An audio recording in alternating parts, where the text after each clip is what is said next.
2024 ജാനുവരി മാസം മുതൽ 2024 ഡിസംബർ 31 വരെയുള്ള ഫലങ്ങളാണ് നമ്മൾ ഈ വീഡിയോയിൽ പറയുന്നത്. മൂലനക്ഷത്രം നമുക്ക് ധനുരാശിയിൽ വരുന്ന നക്ഷത്രമാണ്. ധനുരാശിയിൽ വരുന്ന നക്ഷത്രത്തിൽ ഇതിൻ്റെ ഇവരൊക്കെ ഏഴരശനിക്ക് കഴിഞ്ഞ് നല്ലൊരു കാലഘട്ടത്തിലാണ് ഈ മൂലനക്ഷത്രക്കാർ വരുന്നത്.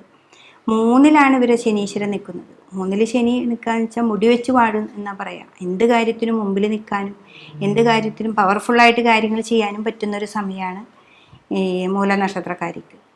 ഇവരിൽ തന്നെ 5-ലാണ് ഇവരുടെ വ്യാഴം. 5-ാം ഭാവത്തിൽ വ്യാഴം നിൽക്കുമ്പോൾ മനോബലമൊക്കെ നന്നായിട്ട് കൂടി എന്ത് കാര്യങ്ങൾ വിചാരിച്ച പോലെ നടത്താനും ഈശ്വരനെ വിളിച്ചാൽ വെളിപ്പുറത്ത് വരാനും പറ്റുന്നൊരു സമയമാണ് വ്യാഴം 5-ൽ നിൽക്കുന്നത്. പക്ഷേ ഏപ്രിൽ മാസം കഴിഞ്ഞു കഴിഞ്ഞാൽ വ്യാഴം 6-ലേക്കാണ് പോകുക. അപ്പോൾ ആ വ്യാഴം 6-ലേക്ക് പോകുമ്പോൾ ഇവർ ഇത്തിരി കൂടി സൂക്ഷിക്കേണ്ട ഒരു കാലഘട്ടമാണ്. എന്ന് വെച്ചാൽ 6-ാം ഭാവത്തിൽ വരുമ്പോൾ നമുക്ക് എപ്പോഴും ടെൻഷൻ വരിക, മുഖരോഗങ്ങൾ വരിക. അതെന്ന് വെച്ചാൽ 6-ാം ഭാവത്തിലെ രോഗാവസ്ഥകൾ ഉണ്ടാക്കുക.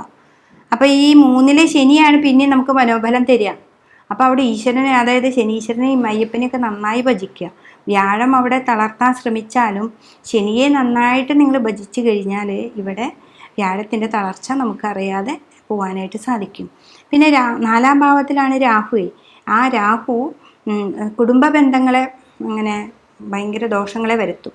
അതും സാമ്പത്തികമായുള്ള കാര്യങ്ങൾ കൊണ്ട് തന്നെ ദോഷങ്ങളെ ഉണ്ടാക്കും. എന്നുവെച്ചാൽ രാഹു വ്യാഴക്ഷേത്രത്തിലാണ് നിൽക്കുന്നത്. അതുകൊണ്ട് തന്നെ സാമ്പത്തികമായിട്ടുള്ള കാര്യങ്ങൾ, കൊടുക്കൽ വാങ്ങൽ, കുടുംബ ബന്ധങ്ങളിൽ നിന്ന് വാങ്ങിയിട്ടുണ്ടെങ്കിൽ അതൊരു ദോഷമായിട്ട് നമുക്ക് ഏപ്രിൽ മാസം കഴിഞ്ഞ് വരാൻ സാധ്യതയുണ്ട്. അപ്പോൾ അതൊക്കെ വളരെ ശ്രദ്ധിക്കേണ്ട ഒരു കാലഘട്ടമാണ്. സ്ത്രീകളെ സംബന്ധിച്ചാണെങ്കിലും അവരുടെ ബിസിനസ് വളരെ സൂക്ഷിക്കേണ്ട ഒരു കാലഘട്ടമാണ്. 10-ലാണല്ലോ കേതു വന്ന് നിൽക്കുന്നത്. അപ്പോൾ ഇത്ര നാൾ നന്നായിട്ട് പോകുന്ന ഒരു ബിസിനസ് പെട്ടെന്ന് ഗണ്ഡകം വരികയാണ്. അവിടെ ഗണ്ഡകാരകനായ കേതുവാണ് അവിടെ. അപ്പോൾ അതുകൊണ്ട് തന്നെ ബിസിനസ് കാര്യങ്ങൾ വളരെ ശ്രദ്ധിക്കുക. വാക്കുകൾ, നമുക്ക് എപ്പോഴും 3-ൽ ശനി നിൽക്കുന്ന സമയം ഭയങ്കര അഹങ്കാരം വർദ്ധിക്കും എന്ന് പറയും. മുടി വെച്ച് വാഴുക എന്ന് പറഞ്ഞാൽ അങ്ങനെയാണ്. അപ്പോൾ അഹങ്കാരത്തേക്ക് കുറച്ച് നന്നായിട്ട് ദേവീനെയൊക്കെ ഭജിച്ച്, അഹങ്കാരം എന്നല്ല, നമ്മുടെ കാര്യങ്ങൾ നടത്താനുള്ളൊരു കഴിവ് നമുക്ക് ഉണ്ടാക്കിയെടുക്കാനായിട്ട് സാധിക്കും. കുട്ടികളായാലും വിദേശത്ത് പഠിക്കാൻ പോകുന്നവരാണെങ്കിലും തൊഴിൽ തേടുന്നവരാണെങ്കിലും ശ്രദ്ധയോടുകൂടി സംസാരിച്ച് നമുക്ക് കാര്യങ്ങൾ കയ്യിലാക്കാൻ പറ്റുന്ന ഒരു സമയം തന്നെയാണ് ഏപ്രിൽ മാസം വരെ. ഏപ്രിൽ കഴിഞ്ഞു കഴിഞ്ഞാലാണ് 6-ാം ഭാവത്തിൽ. അപ്പോൾ ഇൻവെസ്റ്റ്മെൻ്റൊക്കെ ചെയ്തിട്ട് ഇപ്പോൾ വിദേശത്ത് പോയിട്ട് കുറേ പണം ഇടപാടുകളൊക്കെ നടത്തുമ്പോൾ ശ്രദ്ധിക്കണം. അതായത് ഏപ്രിൽ മാസം കഴിഞ്ഞാൽ നമ്മൾ ഇൻവെസ്റ്റ് ചെയ്യുമ്പോൾ അത് എന്തിനാണെന്നുള്ള കാര്യങ്ങളൊക്കെ കൃത്യമായിട്ട് അറിഞ്ഞു വേണം നമ്മൾ ചെയ്യാനായിട്ട്. അതുപോലെ പേപ്പർ വർക്കുകളൊക്കെ ചെയ്യുമ്പോൾ ശ്രദ്ധിക്കണം. എന്താണെന്ന് വെച്ചിട്ടുണ്ടെങ്കിൽ 12-ാം ഇടത്തിൽ ചുവയാണ്, ആ ചുവയുടെ ക്ഷേത്രവുമാണ്. അപ്പോൾ എപ്പോഴും പേപ്പർ വർക്കുകളൊക്കെ ചെയ്യുമ്പോൾ നമ്മൾ വായിച്ച് നോക്കി അതിൻ്റെ എല്ലാ എന്തൊക്കെയാണ് ദോഷം, അല്ലെങ്കിൽ ഇനി വരാൻ എന്തെങ്കിലും സാമ്പത്തിക നഷ്ടമാണ് നമുക്ക് വരുന്നുണ്ടെങ്കിൽ അതൊക്കെ ശ്രദ്ധിച്ച് നമുക്ക് ഈ ധനുരാശിയിൽ മൂലനക്ഷത്രക്കാർ വളരെ ശ്രദ്ധിക്കേണ്ട ഒരു സമയമാണ്. പിന്നെ നിങ്ങളുടെ ജാതകപ്രകാരം നിങ്ങൾ ശ്രദ്ധയോടുകൂടി നോക്കി നിങ്ങളിത് ചെയ്യുകയാണെങ്കിൽ നിങ്ങളുടെ ശനിയും വ്യാഴവും നല്ലൊരു രാശിയും, പിന്നെ ഏതാ ദശാനാഥൻ, ഇതൊക്കെ അറിഞ്ഞുകൊണ്ട് കാര്യങ്ങൾ നടക്കുകയും അതിനു വേണ്ടിയുള്ള പൂജാ കർമ്മങ്ങൾ ചെയ്യുകയും ചെയ്യാം.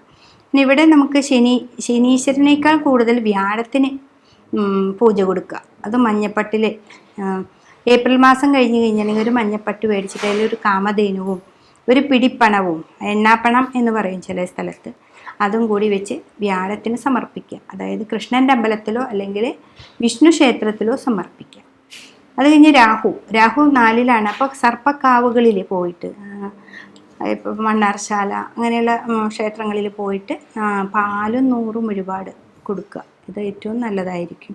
പിന്നെ രാഹു കേതു നമ്മുടെ കുടുംബത്തിലുണ്ടാകുന്ന ഭാര്യ ഭർത്താക്കന്മാർ തമ്മിലുണ്ടാകുന്ന കലഹം, കുട്ടികൾ തമ്മിലുണ്ടാവുന്നത്, പിന്നെ കുടുംബക്കാരായിട്ട് നമ്മുടെ തറവാട്ടിലെ ആൾക്കാരായിട്ട് ഭൂമി തർക്കങ്ങളോ അങ്ങനെയൊക്കെ വരുന്നുണ്ടെങ്കിൽ നമുക്ക് ഈ രാഹു കേതുക്കൾക്ക് നവഗ്രഹങ്ങളുടെ അമ്പലത്തിൽ പോയിട്ട് പൂജയൊക്കെ കൊടുക്കുക. ശനീശ്വരൻ, അതായത് ഈ കറുത്ത ഉഴുന്നിന് വളരെ പ്രാധാന്യമാണ്. തൊലി കളയാതെയുള്ള ഉഴുന്നാണ് കറുത്ത ഉഴുന്ന്. അതും കറുത്ത പട്ടും കൂടി സമർപ്പിച്ച് കഴിഞ്ഞാൽ ഈ ദോഷങ്ങൾക്കൊക്കെ കുറച്ച് കുറവുകളൊക്കെ നമുക്ക് കിട്ടി ഈ വർഷം വളരെ നന്നായിട്ട് പോകാനായിട്ട് സാധിക്കും.